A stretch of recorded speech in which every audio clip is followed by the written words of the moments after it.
with Nick from the band is like, Nick, how's it going, man? It's going great. You guys having fun on this tour?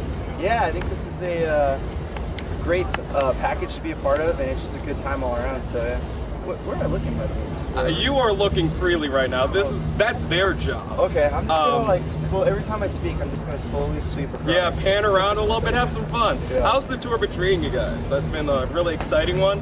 Yeah, it's been awesome. I think we've definitely been playing to some new people, especially when we've been on the main stage the past week or so. We'll stand right here. Yeah, we did not. Game off. Yeah, but we've been playing on the main stage, and you can tell as we play that some people are finding out about the band for the first time. Like, you see a reaction like slowly growing, so it's cool because it lets us know that what we're doing is productive out here. Yeah, but I mean, you guys have been sort of a band that's been quietly very influential in the metal scene. And what's that like to be this sort of inspiring talent? Well, it's funny because it's all in perspective. Because I mean, we're on tour with Anthrax and Motorhead and Slayer, and even Slipknot, and those guys are extremely influential and inspiring. So for us, it's cool to know that like some people are into us, and some maybe younger bands have taken influence from some of the stuff that we've done, and at the same time, we're touring with bands that are the exact same for us on the other end of things.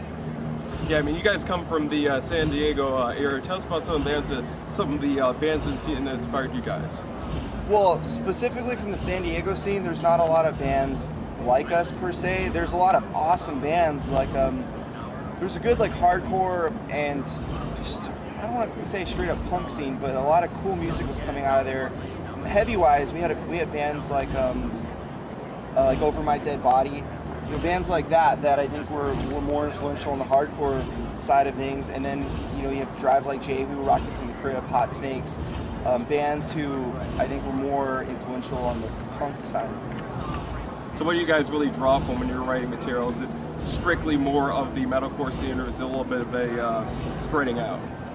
We draw from all sorts of influences. Like I don't think you can trace back like specifically what was responsible for certain parts of our songs, because I mean it might be a band like Muse or Queen or or Pink Floyd even, but it's not necessarily going to sound exactly like that. It'll be in a metal context, but we take a lot of what we like from all sorts of things and try and infuse that in a creative way.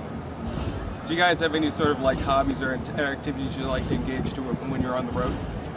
I do a lot of like video stuff actually for the band. I put together like any of our video content. I'm the one who does it, so that takes a lot of time. And then Tim, our singer, and myself, we're both into staying fit. I CrossFit when I'm at home, and I do so when we're on tour as well. So I have a lot of weights and stuff.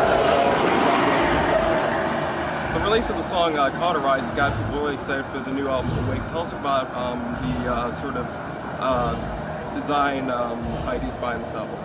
Okay, well, Awakened is, I think, it's one of our most cohesive, well-written records, in the sense that a lot of the dynamics that we incorporated in the scale of an album previously, we'd have like a thrash song, a melodic song, like maybe kind of a slower, vibey song. We kind of just took all the elements we liked of all that and put them in every single song. We just tried to write, I mean, within reason, just try to write jams, like all killer, no filler, and just great riff after great riff. And I think it's definitely sounding like an As the Light Dying record, but when you listen to it, I hope that you will take away what we put into it, and that's just like, this is better than the other stuff. Awesome, man. Are there any songs that you guys really love to perform live? Yeah, well, on this tour, I really like playing a song like The Sound of Truth, just because at this point, it's a pretty old song, and it's just cool to know that other people know it, so, hey, man. So yeah, The Sound of Truth would be one of my favorites on this tour. Damien, our production guy, is a huge fan. Damien, you have any questions, cool. Damien? I want to know about the recent album that came out. The I don't know if it was compilations. Decas? Yes, Yeah. Decas. Thank you for saying it, because I have not had any idea how to say it. Yeah. As soon as I heard about it, I went out and bought it, and it was completely different than anything I've ever heard from you guys, other than the 3 new songs. I'm just wondering if you could describe that album a little bit. Yeah, well, it's not actually an album. It's more like a commemorative, like EP almost. Right. We initially were gonna we had an extra song left over from the Powerless Rise sessions, and that was the song Paralyzed.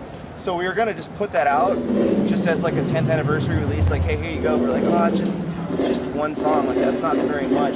So we decided to just write 2 more songs, and we were gonna put out an EP to tie people over from, you know, the release of the Powerless Rise to whatever the next full length was, because usually that's about a 2-year stretch. So let's just give someone something in the middle there, which also, you know, falls on that anniversary of the band.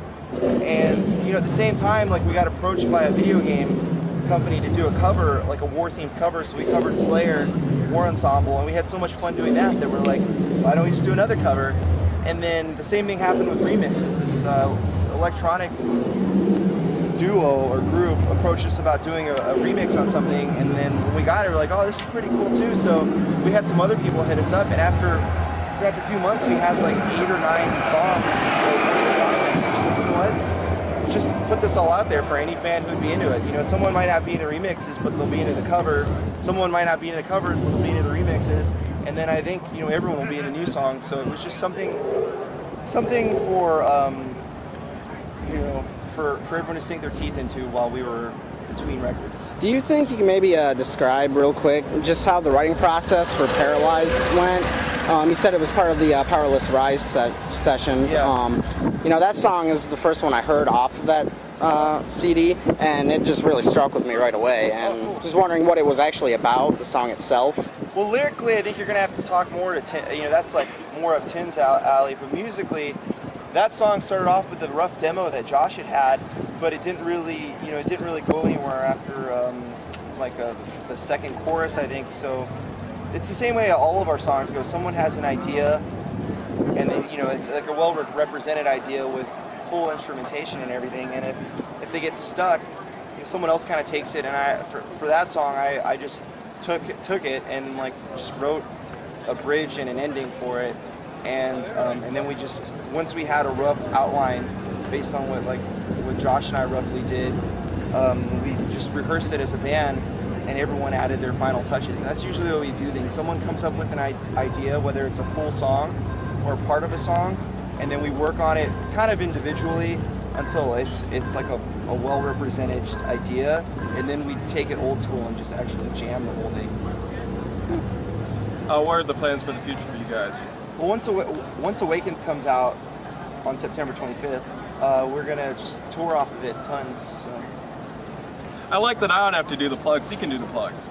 Nick, thanks for talking to us. Oh, no problem. Thank you.